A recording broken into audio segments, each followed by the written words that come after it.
Hi guys, today I'm going to show you how to make rabanadas, a delicious dessert similar to French toast but with a Portuguese je ne sais quoi.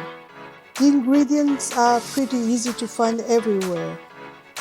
You'll need to buy a loaf of bread in advance, usually 2 days before making rabanadas, as the bread needs to be slightly dry in order to keep a nice round shape.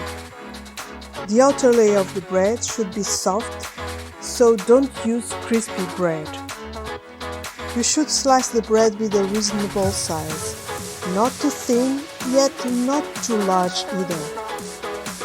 In the meantime, warm up 1 liter of milk with 1 or 2 sticks of cinnamon. This will be used later for soaking the bread slices. Afterwards, crack 6 eggs or more, depending on the quantity of bread you want to use, and whisk them manually. As soon as the milk is warm enough, pour it into a deep tray and start soaking the slices of bread. Soak them evenly on both sides and put them in a plate afterwards. Then soak them in the stirred eggs, both sides as well, and put them on a dry plate. In the meantime, you should pour enough cooking oil into a frying pan so it will cover the slices of bread.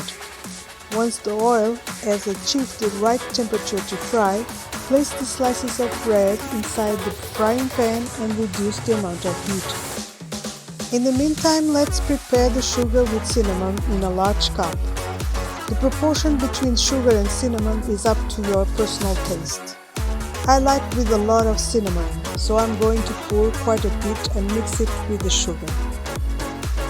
Once it's ready, place a nice layer of this mixture on the bottom of the serving tray. As soon as the bread slices have a nice color, take them out and place them on the serving tray with sugar and cinnamon. Sprinkle them with more sugar, cinnamon mixture. I like rabanadas when they're still warm and without any sauce. I cannot wait to taste them. They're so delicious.